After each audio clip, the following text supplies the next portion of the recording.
675페이지 1002번부터 보도록 할게요. 1002번. 자, 정책 결정 모델에 대한 설명으로 적절하지 않은 것은, 자, 2번에 쓰레기통 모델은 설정된 목표를 달성하기 위해 정보 분석과 완료 과정을 통해서 자신의 행동을 스스로 조정해 나간다.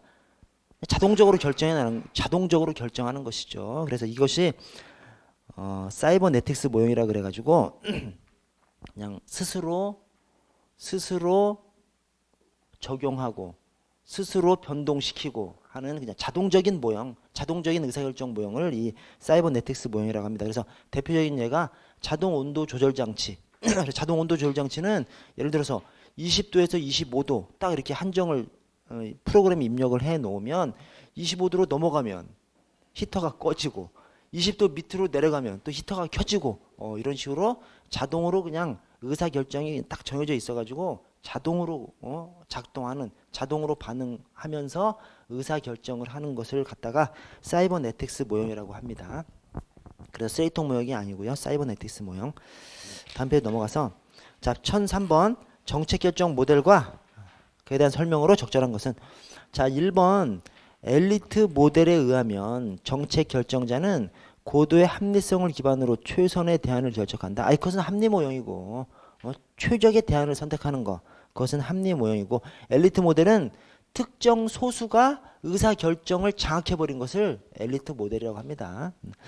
자, 3번에 혼합 탐사 모델은 한만 점원초의 혼, 합리 모델의 비현실성과 점증 모델의 보수성을 극복하기 위한 거, 한만 점혼, 혼합 모형 또는 혼합 탐사 모형은 합리 모형 플러스 점증 모형이고, 최종 모형은 합리 모형의 비현실성을 극복하려고 또 점증 모형의 보수성을 극복하려고 하는 것이 이 최종 모형입니다. 그래서 여기 합리 모형의 비현실성, 점증 모델의 보수성을 극복하기 위한 모델은 최종 모형입니다. 그래서 기존 정책을 바탕으로 이루어지는 점증주의 성향을 비판하면서 새로운 정책을 내릴 때마다 정책 방향도 다시 검토할 것을 주장하는, 그래서 하여튼 최고의 합리성을 추구하는 그런 모델이 최종 모형입니다. 그래서 최고의 합리성을 추구하는 그 방향이 이제 하나는 합리성 플러스 초합리성, 영감, 직관, 통찰력까지 감안해서 정책 결정을 해야 된다라고 하는 것이고, 또 하나는 상위 결정 또는 메타 결정, 즉 정책 결정 체계에 대한 결정을 제대로 해야 된다라고 하는 개념을 통해서 최적의 합리성을 추정하려고 하는 것이 최종 모형입니다. 그래서 혼합 모형이 아니고 최종 모형이고요. 자, 4번에 관료정치 모델에 의하면 정책 결정 시 정치적 합리성을 기반으로 기존 정책의 문제점을 부분적으로 수정하거나 약간의 향상, 딱 봐도 그냥 점증 모형이죠. 점증 모형.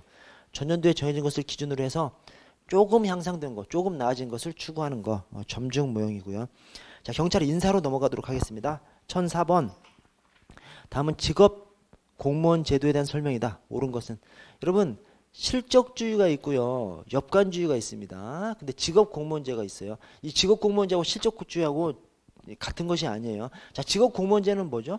자, 실적주의는 실적이 좋은 사람 뽑는 것이 실적주의입니다. 자, 직업 공무원제는 딱 교과서에 적혀 있어요. 직업 공무원제가 젊은 남녀가 공직을 매력적인 것으로 여겨서 젊어서 공무원이 돼서 평생 헤쳐먹는 것이 직업 공무원제도예요. 그래서 직업 공무원제도는 연령 제한이 필수적입니다. 젊어서 들어와서 평생에 걸쳐서 이 공직을 발전시켜 나가는 거, 그것이 이 직업 공무원 제도입니다. 그래서 직업 공무원 제도는 공무원 임용에 있어서 연령 제한을 필수적인 것으로 합니다. 그러나 실적주의는 실적이 우수한 사람, 즉 시험 잘 보고 어떤 능력 있는 사람을 뽑는 것이 실적주의이기 때문에 실적주의는 연령 제한을 둘 수도 있고 안 둘 수도 있는 거예요. 그래서 실적주의를 폐쇄형으로 운영하면 직업 공무원제하고 좀 많이 가까워집니다. 이 폐쇄형으로 운영한다는 것이 실적주의를 처음 딱 뽑을 때만 실적이 좋은 사람을 뽑고, 그 다음에 그 안에서 인사 배치할 때는 주로 그 안에서만, 조직 안에 사람만 가지고 이제 인사 배치하는 거, 이것은 이제 폐쇄형이죠. 폐쇄형이라는 것이 조직의 최고 밑에서만 실적주의로 뽑고 조직의 중간은 외부에서 뽑지 않고 내부로 이제 승진만 시키는 것이 폐쇄형입니다. 개방형은 조직의 전 전 직급에서 내외부, 외부 다 합쳐가지고 그냥 사람들을 뽑는 것이 개방형이죠. 그래서 개방형으로 실적주의를 운영해버리면 직업 공무원제하고는 멀어져 버려요. 왜냐면 직업 공무원제는 젊어서 들어와서 평생 해먹어야 되는데 공무원 선발을 개방형으로 해버리면 평생 할 수가 없죠. 막 중간에 막 외부에서 막 들어와 버리니까 직업 공무원제가 안 되는 것이죠. 그래서 이 실적주의하고 직업 공무원제하고 똑같은 개념이 아닙니다. 실적주의 따로, 직업 공무원제 따로. 특히 실적주의를 폐쇄형으로 운영하면 직업 공무원제한테 좀 유리해. 좀 더 가까워져. 그러나 실적주의를 개방형으로 운영하면 직업 공무원제하고 완전히 멀어져 버립니다.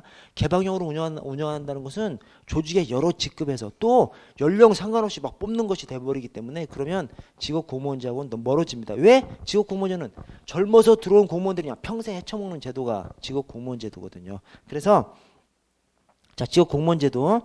자, 기억부터 딱 이제 그 실적주의랑 비교한 것이 나와서 제가 좀 장황하게 설명드렸습니다. 자, 실적주의는 직업 공무원제로 발전되어가는 기반이 되지만 왜?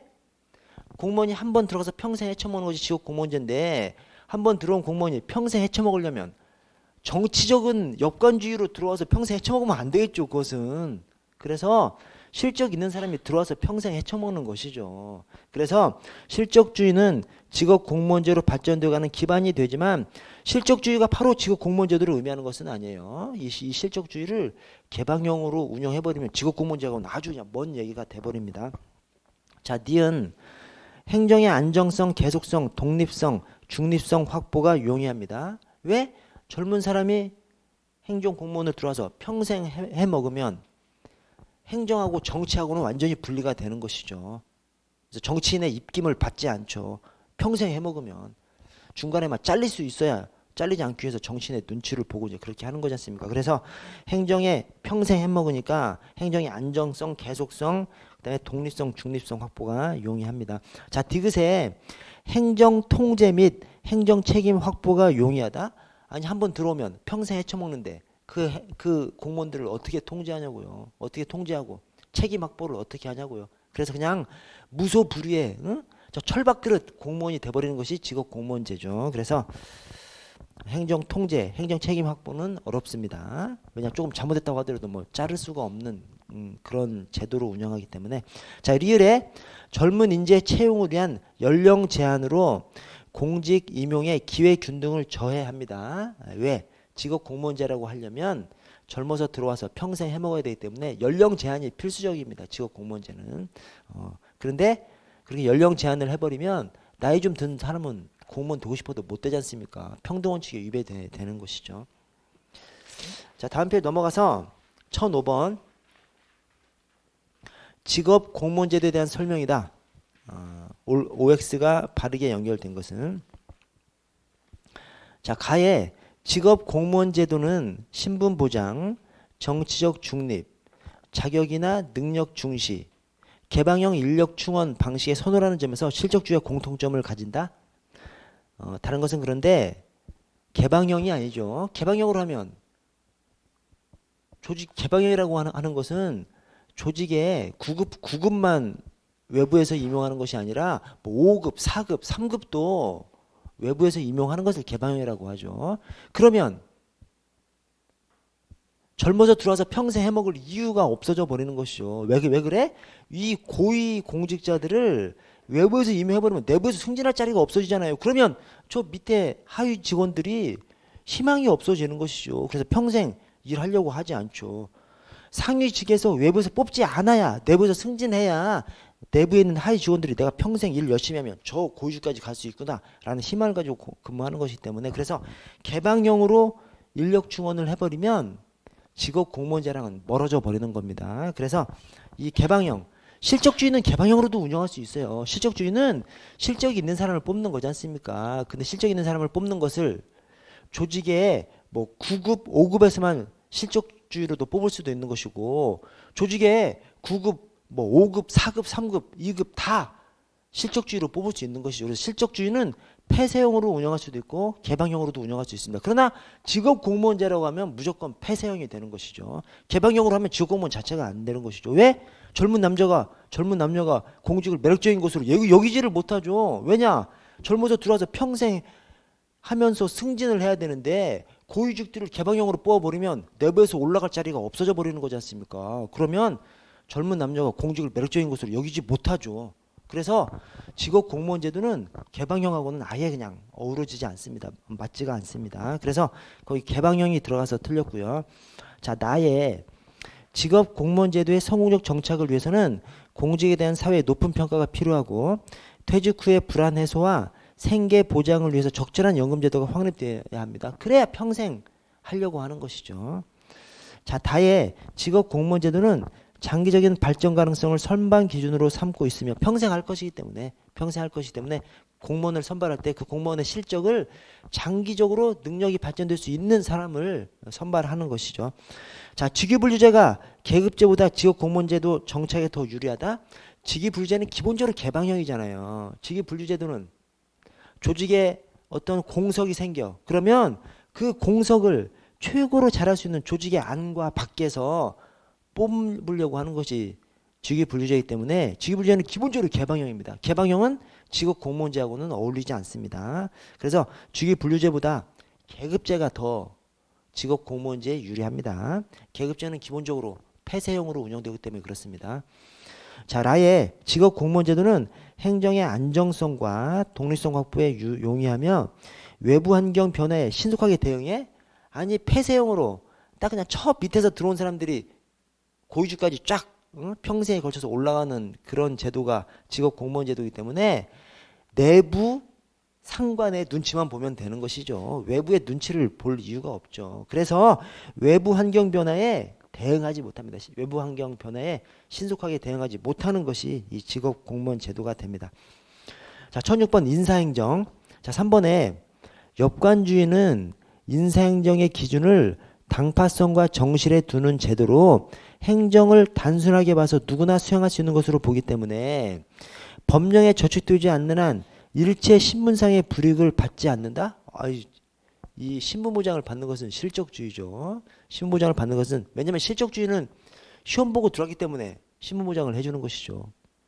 역관주의는 선거에서 승리해서 정당의 충성도를 가지고 입직했기 때문에 그 정당이 다음 선거에서 패배하면 그냥 옷 벗고 나가야 되는 것이 역관주의고요. 자, 그래서 역관주의와 실적주의가 역관주의, 실적주의. 역관주의 엽이 뭐예요? 이 수렵할 때 엽자입니다. 즉 공직을 사냥하듯이 이렇게 낚아채는. 왜냐? 자기가 어떤 똑똑한 사람, 시험 능력 있는 사람 이어서 공직을 들어가는 것이 아니라 그냥 정당에 충성하는 것 또는 누구랑 친한 것 때문에 공직을 낚아채는 거. 그런 측면에서 이 용어가 만들어졌습니다. 엽관주의. 자, 엽관주의는 꼭 나쁜 것으로 여러분들 머릿속에 입력이 돼 있을 수가 있어요. 역관주의는 나쁜 것이고 실적주의는 좋은 거다 이렇게 입력이 돼 있을 수가 있는데 행정학은 그런 식으로 돌아가지 않습니다. 행정학은 균형의 학문입니다. 그래서 어떤 제도가 양쪽에 있는 제도가 있으면 이것은 이런 장점이 있고 저런 단점이 있고 또 이것도 이런 장점이 있고 단점이 있고 이런 식으로 바라서 조화롭게 양쪽의 장점을 다 추구하려고 하는 것이 행정학입니다. 그래서 행정학에서 어떤 반대되는 주제가 나오면 어느 하나가 뭐 나쁜 것이고 어느 하나가 뭐 완전히 좋은 것이고 이런 식으로 표현하지 않습니다. 각각 장단점이 있다고 표현합니다. 역관주의와 실적주의도 마찬가지입니다. 이 역관주의와 실적주의가 어떤 학자들이 만들어낸 제도야? 그렇지 않습니다. 미국의 행정학의 역사예요. 미국의 행정학의 역사 속에서 나타난 제도가 역관주의고 곧 실적주의고 미국의 행정학 역사 속에서 그 시점에서는 최고로 잘해보려고 도입한 제도가 역관주의고 최고로 잘해보려고 도입한 제도가 또 실적주의고 그렇습니다. 자, 역관주의는 1828년 잭슨 대통령이 당선되면서 역관주의가 이제 시작되죠. 이 잭슨 대통령이 미국 최초 서부 출신 대통령입니다.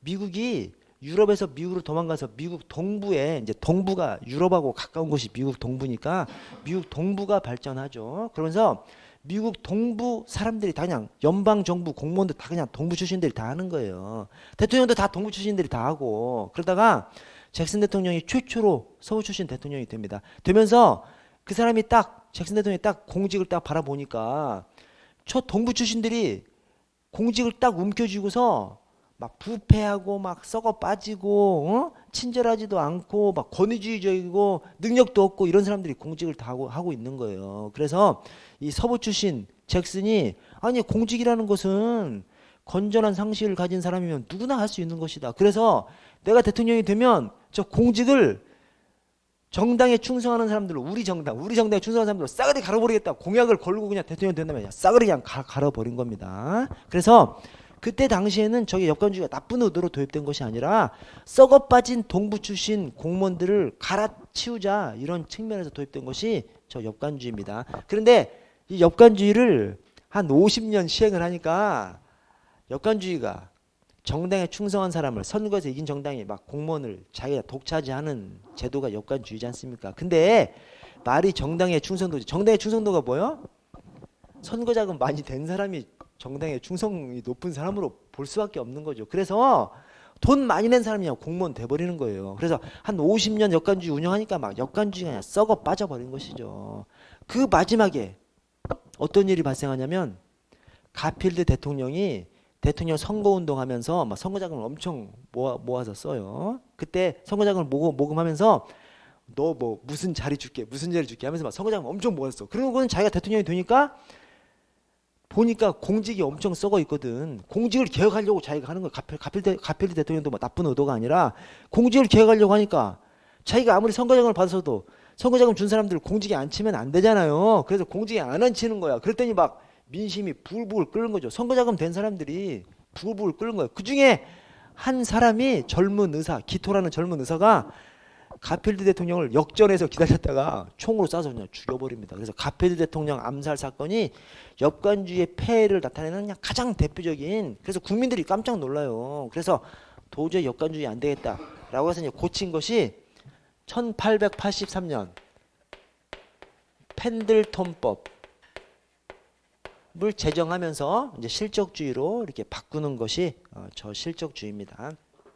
자, 그래서 역관주의와 실적주의를 얘기할 때 역관주의는 뭐 나쁜 것이고 실적주의는 엄청 좋은 거다 이런 식으로 생각하면 안 됩니다. 역관주의도 그 당시에는 썩어 빠진 저 동부 출신들의 권위주의적이고 썩어 빠진 동부 출신들을 갈아치워야 되겠다라고 하는 좋은 의도로 도입한 것이 역관주의입니다. 그래서 역관주의도 장단점이 있고 실적주의도 장단점이 있다 이렇게 봅니다. 어느 한 제도가 우수한 제도다 이렇게 보지 않고 대신 우리나라는 역관주의야 실적주의야? 어느 하나가 아니에요. 실적주의를 주로 하면서 우리나라뿐만 아니죠. 대부분의 나라에서 실적주의를 주로 하면서 역관주의를 가미하는 것이 오늘날의 이제 행정입니다. 대통령이 딱 되면 제가 이런 말 전에도 드렸는데 우리나라 대통령 딱 되면 처음 한 2달 안에 누구든 가고 싶어하는 자리, 누구든 앉고 싶어하는 그런 자리가 한 7, 8천 개가 있다는 거예요. 대통령 딱 되면 2달 안에 한 7, 8천 명 막 꽂아줄 수 있는 거지. 그게 다 엽관이죠. 장차관만 엽관주의가 아니라 그 7, 8천 개가 다 엽관주의죠. 그래서 우리나라도 실적주의를 주로 하면서 엽관주의도 시행을 하고 있습니다. 자, 그래서 1007번 엽관주의의 단점에 대한 설명이 아닌 것은 엽관주의 단점에 대한 설명이 아닌 것은 자 기억에 인사행정의 소극화, 형식화, 집권화를 초래할 수 있다. 이게 엽관주의 단점, 이게 실적주의의 단점입니다. 뭐냐면 인사행정의 소극화, 실적주의를 하면 아무리 능력 있는 사람도 시험 합격하지 못하면 못 뽑습니다. 그렇잖아요? 실적주의. 그 실적이 뭐예요? 시험이에요, 시험. 그래서 실적주의를 엄밀하게 하면 아무리 능력이 있는 사람, 아무리 막 봉사정신이 투철한 사람도 공직으로 못 뽑아요. 시험 통과하지 않으면. 지금 우리가 실적주의 중심으로 하니까 여러분들 시험 보고 있는 거 아니에요. 여러분 이 중에서 뭐 고등학교 때 봉사 왕이셨던 분들 있지 않습니까? 경찰 될 수 있어? 없어요. 시험 보지 않으면 못 된다니까. 근데 사실은 우리 어떤 봉사정신이 투철한 사람들 경찰 돼야지. 그러나 실적주의를 운영하면 못 뽑는다니까 시험을 합격하지 않으면. 그래서 그걸 갖다가 인사행정의 소극화라고 합니다. 어떤 좋은 사람이 있어. 뽑으려고 해도 못 뽑아. 여권주에서는 뽑을 수 있잖아.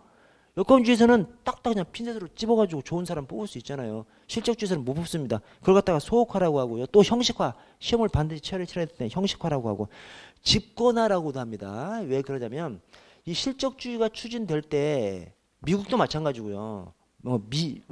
미국부터 당장 미국부터 실적주의가 추진되려면 이 대규모 선발제도, 대규모 선발제도, 이 공채제도를 딱 자리를 잡아야 실적주의가 되지. 시험 통과해야만 공무원이 될 수 있게끔 해야 되기 때문에 대규모 공채제도를 운영해야 돼요. 그 대규모 공채제도를 누가 운영해? 실적주의를 출발하면서 대부분의 나라에서 다 중앙인사위원회를 만들어서 중앙인사위원회에서 대규모 공채제도부터 시행하는 것이 이 실적주의입니다. 그래서 인사행정의 집권화, 중앙인사위원회를 만들어버리면 중앙인사위원회가 각종 인사권, 시험에 관한 권한뿐만 아니라 각종 인사 관련 권한을 그냥 쫙 움켜쥐어버리고 그냥 시도하는 것이 이 실적주의입니다. 그래서 인사행정의 소극화, 형식화, 집권화는 실적주의의 단점입니다. 실적주의의 단점. 자, 디귿. 국민 요구에 대응하지 않을 우려가 있다. 이게 엽관주의 단점이 아니라 실적주의의 단점이에요. 왜 그래? 엽관주의는 국민 요구에 대응합니까? 대응하지 않습니까? 대응하지. 대응하지 않으면 몇 년 뒤에 선거에서 그냥 잘려버리는데 선거에서 다른 정당 찍어버리잖아요. 국민들이. 이론상. 그래서 엽관주의는 국민 요구에 반응하고 실적주의는 한번 들어오면 철밥 그릇인데 국민 눈치 볼 필요가 없죠. 그래서 이 실적주의는 복지부동이야. 딱 엎드려서 국민이 뭐 시켜도 필요 없어. 나는 그냥 큰 잘못만 하지 않고 그냥 딱 엎드리면 잘리지 않으니까. 그것이 바로 실적주의이기 때문에 국민 요구에 대응하지 않을 우려가 있다. 이게 실적주의의 단점이고요. 자, 비읍에 인사관리의 경직성을 초래할 수 있다. 이게 실적주의의 단점입니다. 또 역관주의의 단점이 아니라 이 경직성이 뭐야? 아까 그냥 시험 생각하면 돼요. 실적주의는 시험 통과 못한 사람은 뽑을 수가 없잖아. 그게 경직성이죠. 경직성. 사람 뽑는데 확 그냥 시험 합격하지 않았으면 뽑을 수가 없기 때문에 그 자체가 경직성이죠. 엽관주의는 어떤 똑똑한 사람이 있어. 봉사연수에 투철한 사람이 있어. 시험 거치지 않아도 바로 그냥 뽑을 수 있잖아요. 그러니까 융통성이 있는 것이죠. 그러나 실적주의는 시험을 거치지 않으면 뽑을 수가 없기 때문에 경직된 것이고요. 자, 나머지 니은, 리을, 미음이 엽관주의의 단점입니다. 자, 보시면 니은 행정의 계속성, 일관성, 안정성이 훼손될 수 있죠. 엽관주의. 왜? 다음 선거에서 갈아치워질 수가 있기 때문에. 그래서 선거에 따라서 승리한 정당이 공무원을 차지하기 때문에 공직이 그냥 계속 바뀔 수 있는, 그래서 공직이 계속 바뀌니까 계속성, 일관성, 안정성이 훼손될 수 있고요. 자, 리을에 인사의 기준이 객관적이지 않죠. 엽관주의는. 왜 그래?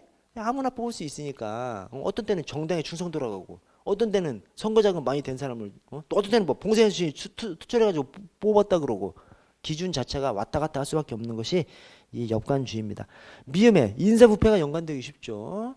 정당에 충성하는 사람을 공무원이 되게끔 한다고 하는데 정당 충성도를 도대체 어떻게 알아? 돈 많이 준 사람이 공무원 되는 것이죠. 그래서 돈 많이 준 사람이 공무원 되고 만약에 10사람이 돈을 줬는데 공무원 자리가 9개밖에 없어. 야, 하나 더 만들어.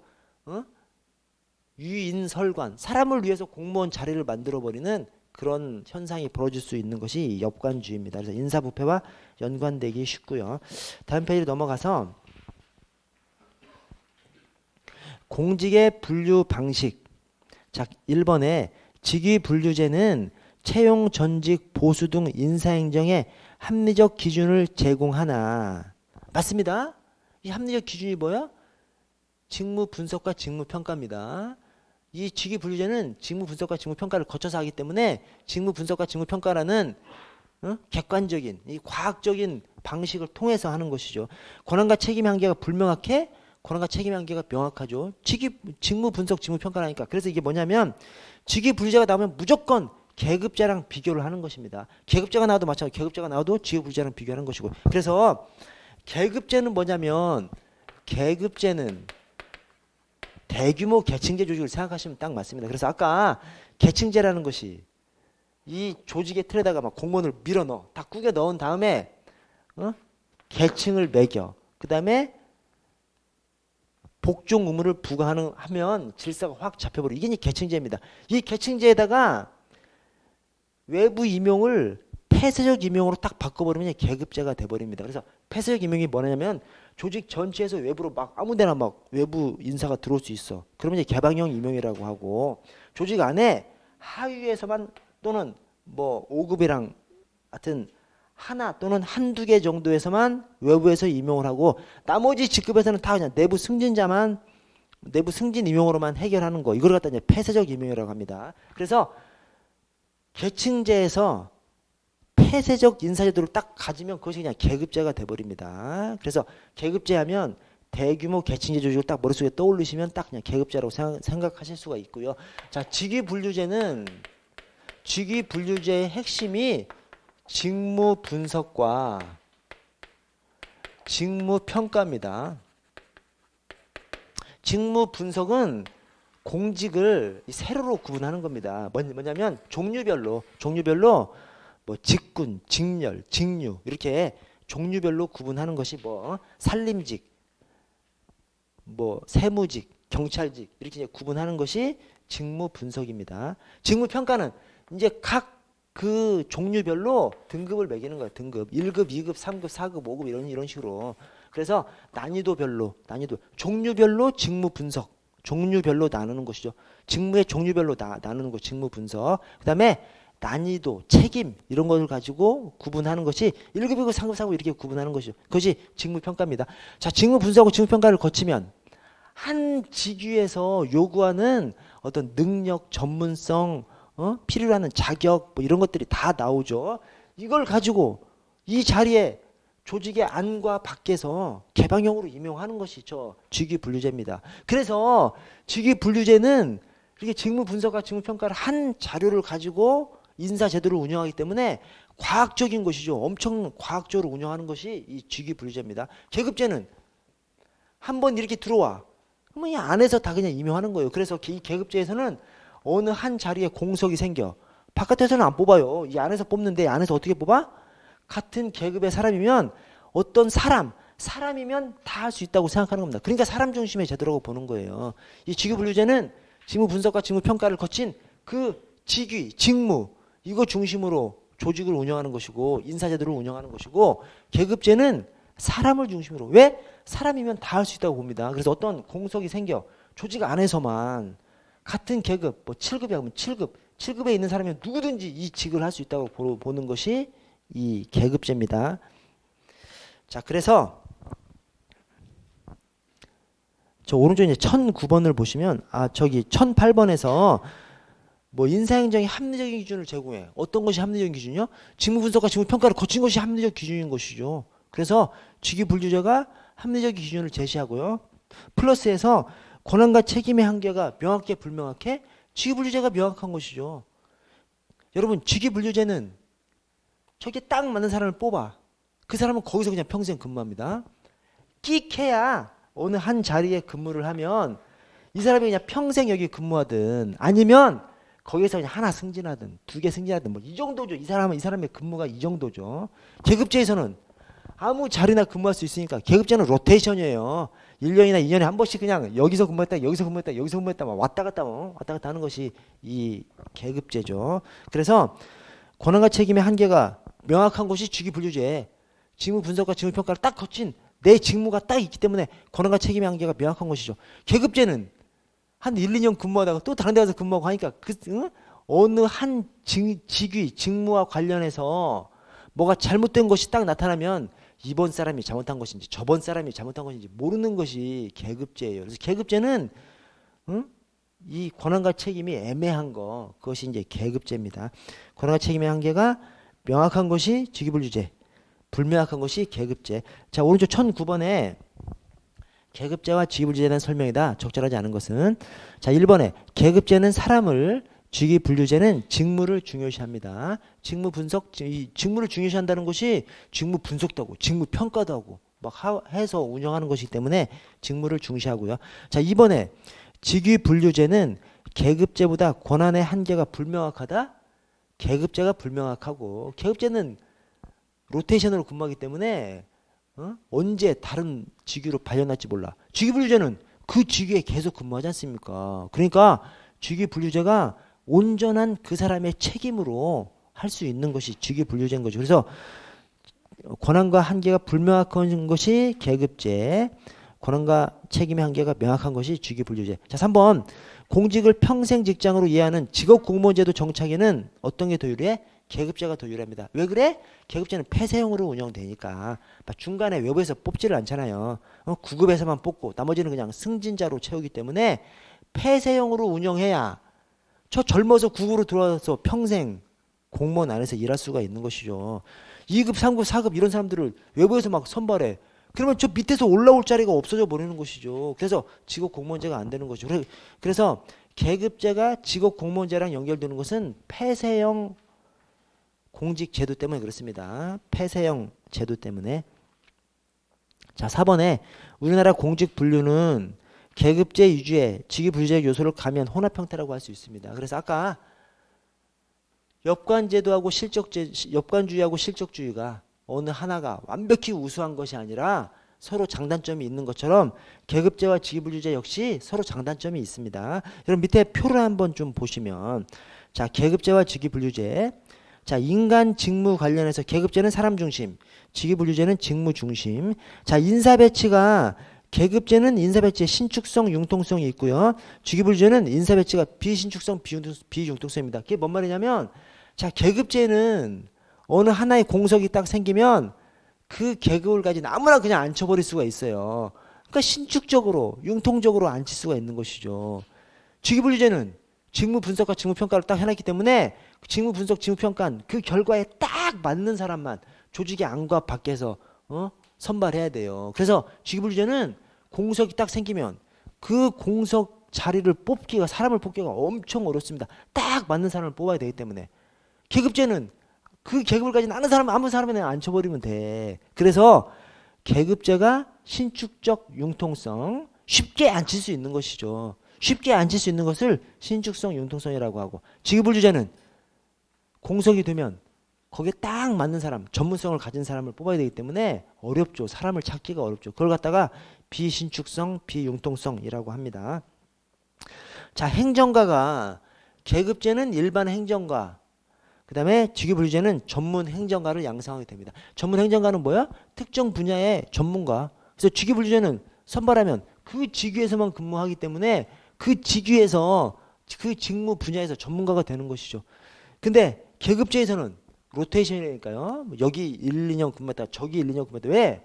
같은 계급은 아무 데서나 일할 수 있다고 보기 때문에. 그래서 일반 행정가가 뭐냐면 두루두루 잘하는 거. 이 업무 저 업무 두루두루.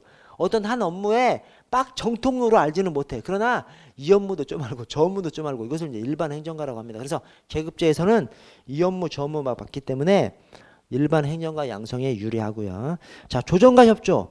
계급제가 협조가 용이할까요? 직위분리제가 협조가 용이할까요? 계급제가 협조가 용이합니다. 왜 그래? 직위분리제는 딱 그 자리에서만 일하기 때문에 옆자리에 부서장이 우리 부서장이 될 확률이 없어. 옆자리 부서장이 우리 부서장으로 될 확률이 없지 않습니까? 그럼 옆 부서나 옆 부서 사람 말 들을 이유가 있어 없어? 없죠. 계급제는 옆 부서 사람이나 옆 부서장이 내년에 우리 부서로 올 수가 있어.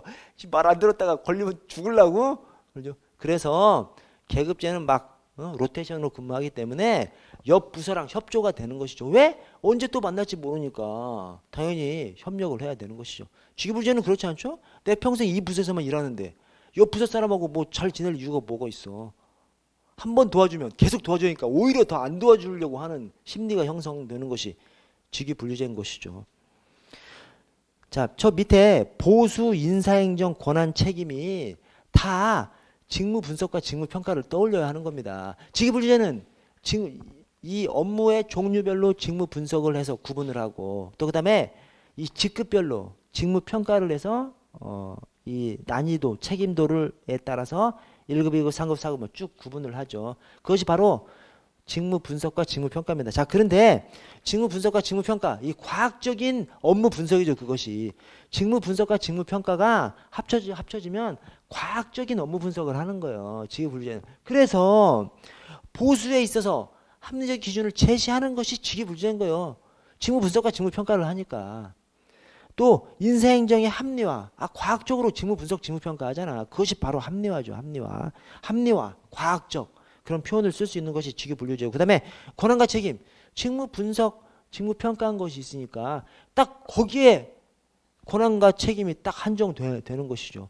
계급제는 왔다리 갔다리 하니까 이 권한과 책임의 한계가 명확하지 않죠. 그래서 계급제에서 어느 직무 관련해서 어느 보직 관련해서 문제가 생겼어. 어떤 업무가 문제가 생겼어.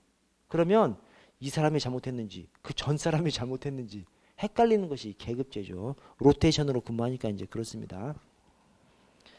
그래서 그런 것들을 생각하실 때 다 직무 분석, 직무 평가를 머릿속에 염두에 두시면 딱 연상이 되시겠습니다. 자, 1010번 직위 분류제와 계급제. 자, 3번에 계급제는 인사배치가 비융통적이나 직위 분류제는 신축적이다. 아닙니다. 계급제가 융통적, 신축적 이렇게 얘기합니다. 왜? 어떤 공석이 생기면 계급제는 아무나 앉히면 돼. 대신 같은 계급을 가진 사람으로. 그래서 같은 계급을 가진 사람이면 아무나 어떤 자리로든지 다 할 수 있다고 생각합니다. 그러니까 계급제는 사람이 중요한 것이죠. 그 사람이 뭐든지 할 수 있으니까 사람이 중요한 거예요. 직위 분류제에서는 직무가 중요한 것이고요. 직무가 중요하니까 그 직무를 막 분석하고 평가하고 막 이렇게 한 것이지 않습니까? 자, 1011번 역시 계급제와 직위 분류제. 1번에 직위 분류제는 사람 중심 분류가 아니라 직무 중심이고 계급제보다 인사배치 신축성 측면에서 유리하다? 아니죠. 반대죠. 신축적인 것이 계급제, 비신축적인 것이 직위분류제. 그렇습니다. 자, 1012번 계급제와 직위분류제 설명 중 가장 적절하지 않은 것은 자, 2번에 계급제는 일반적 교양과 능력을 가진 사람을 채용해서 장기간에 걸쳐서 능력이 키워지므로 특정 분야 경찰 전문가 엉뚱한 걸 넣어놨습니다. 계급제가 일반 행정가, 직위분류제가 전문 행정가 양성에 유리합니다. 그래서 이것도 또 마찬가지입니다, 여러분. 계급제는 일반 행정가를 양성하고 직위분류제는 전문 행정가를 양성하니까 혹시 여러분들 머릿속에 전문 행정가가 엄청 좋은 거다 이렇게 생각하시면 안 돼요. 전문 행정가가 좋긴 좋지만 전문 행정가가 일반 행정가보다 꼭 좋은 거다 그런 식으로 바라보지 않습니다. 우리 행정학에서는 다 이것도 장단점이고 저것도 장단점이 있다고 생각합니다. 왜 그래? 전문 행정가는 특정 분야에 완전히 전문화된 행정가가 전문 행정가죠. 일반 행정가는 두루두루 아는 것이 일반 행정가입니다. 어떤 사회 문제는 특정 분야의 일만 관련된 사회 문제는 별로 없죠. 다 여러 분야에 영향을 미치는 것이 사회 문제죠. 그래서 사회 문제 해결에는 일반 행정가가 더 유리한 거예요. 그래서 여기서 일반 행정가, 전문 행정가를 얘기할 때 꼭 어떤 것이 더 우수하다고 생각하시면 안 됩니다. 다 그냥 장단점이 있는 겁니다. 전문 행정가, 특정 분야의 전문적인 지식, 역량을 가지니까 좋죠. 특정 분야의 업무를 처리해야 되는 좋죠. 그러나 이 전문 행정가는 할거주의에 빠질 가능성이 있는 것이죠. 내 분야만 더 고집하고 할 가능성이 있는 것이죠. 일반 행정가는 특정 분야의 전문성이 좀 약하기 때문에 어떤 특정 분야를 발전시키는 데는 한계가 있죠. 그런 단점이 있습니다. 그러나 두루두루 아니까 여러 분야에 걸친 사회 문제를 해결하는 데는 일반 행정가가 더 적합한 것이죠. 그렇게 이 행정학에서는 다 그냥 장단점이 있는 것으로 이제 그렇게 봅니다. 여러분 13번, 14번 넘어가고요. 자, 15번. 자, 계급제와 직위분류제. 기억에 직위분류제는 계급제에 비해서 보수 결정의 합리적인 기준을 제시하는 것이 장점이다. 이 보수 결정의 합리적인 기준이 뭐예요? 직무 분석, 직무 평가. 계급제는 그런 거 없잖아요. 주먹구구식으로 그냥 정하는 거잖아요. 근데 직위분류제는 직무 분석과 직무 평가를 거치기 때문에 그 과학적인 방식, 직무 분석과 직무 평가를 거치기 때문에 그것이 다 보수 결정의 합리적인 기준을 제시한다. 그다음에 권한과 책임이 명확하다. 이런 식으로 얘기하는 것이 다 직무 분석, 직무 평가를 생각하시면 되겠습니다.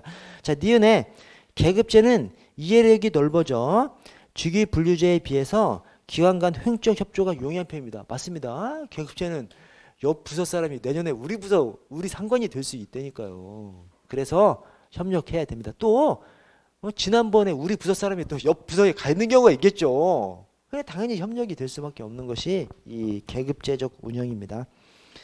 자, 디귿의 직위분류제는 프랑스에서 처음 실시된 독일어로 전파됐다.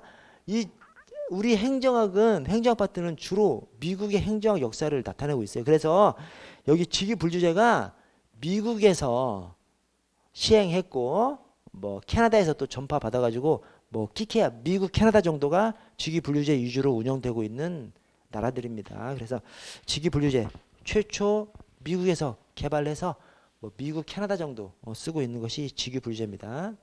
계급제와 직위분류제가 있는데 직위분류제가 미국이잖아요. 영국은 어떻게 되죠? 우리 흔히 영미법계, 대륙법계 이렇게 구분하지 않습니까? 계급제, 직위분류제 할 때는 그렇지 않습니다. 미국에서 이게 딱 직위분류제 개발한 것이기 때문에 미국만 직위분류제고 영국은 계급제예요. 영국은 저 왕실도 있는 나라지 않습니까? 그래서 영국은 계급제입니다. 자, 리을에 우리나라 공직 분류는 계급제 위주의, 그래서 1급부터 9급까지 계급제 위주의 직위 분류적 요소를 가미한 혼합 형태라고 할 수 있습니다. 그래서 각종 뭐 전문 직위, 뭐 전문 경력관, 전문 직위 같은 거 운영하는 것이 이제 직위 분류적 요소고, 기본적으로 1급에서부터 9급까지 이렇게 운영하는 것은 계급제적 요소고요. 자, 1016번 다음에서 설명하는 공직 분류 방식으로 가장 적절한 것은, 자, 독일, 프랑스, 일본 등이 이 제도를 따르고 있고, 두 번째, 공무원이 보다 종합적 신수적인 능력을 갖출 수 있고 이해력이 넓어져서 기관 간 협조가 용이하다. 이게 딱 보시면 이제 계급제하고 3번의 실적주의하고 좀 연관될 수가 있죠. 그런데 자, 계급제가 공무원이 보다 종합적인 신수적인 능력을 갖출 수 있고, 이게 뭐야? 공무원이 여러 직위를 할 수가 있으니까 그런 것이죠. 그래서 계급제는 로테이션으로 막 여러 직위를 하지 않습니까? 직위분류제는 딱 하나의 직위에만 계속 평생 근무하는 것이고, 그래서 공무원이 보다 종합적 신주적인 능력, 여러 가지를 경험으로써 여러 가지를 알게 되는 것, 그것이 이제 계급제랑 연관이 되고, 그다음에 기관 간 협조가 용이하다. 이것이 계급제입니다. 계급제는 옆 부서 사람이 로테이션으로 근무하기 때문에 다음에 우리 부서 장으로 올 수가 있기 때문에 그래서 협력을 하는 것이고, 그래서 계급제고요. 그 다음에 세 번째 점에 조직 외부로부터 충원이 힘든 폐쇄형 충원 방식. 이게 계급제입니다. 계급제는 기본적으로 폐쇄형입니다. 그러나 세 번째 실적주의는 폐쇄형으로 운영할 수도 있고 개방형으로 운영할 수도 있습니다. 실적주의, 실적이 좋은 사람을 조직의 9급에서만 실적주의로 뽑을 수도 있고 조직의 전 계급에서 실적주의로 뽑을 수도 있는 것이죠. 그래서 실적주의는 개방형으로 운영할 수도 있고 폐쇄형으로 운영할 수도 있고, 그래서 여기 폐쇄형 충원 방식이기 때문에 계급제만 해당하고요. 직업 공무원제 정착의 유리, 직업 공무원제 정착에 유리한 것이 계급제인데 왜 그래? 폐쇄형 운영 방식 때문에 그렇습니다. 직업 공무원제는 젊은 남녀가 공직을 매력적인 곳으로 여기서 들어와서 평생 해먹어야 되는데, 젊은 남녀가 공직을 매력적인 곳으로 여기려면 조직의 밑에서만 신입사원을 뽑고 저 상층부에서는 외부에서 뽑으면 안 되죠. 자기들이 올라가야 되지 않습니까? 그래야 희망이 있지. 매력적인 것으로 여길 수가 있죠. 그래서 기본적으로 폐쇄형으로 운영하는 거, 이 계급제가 폐쇄형으로 운영하는 것 때문에 그래서 계급제가 직업공무원제도 정착에 유리하다 이렇게 얘기를 합니다. 여러분 좀 쉬었다가 15분에 마지막 시간 시작할게요.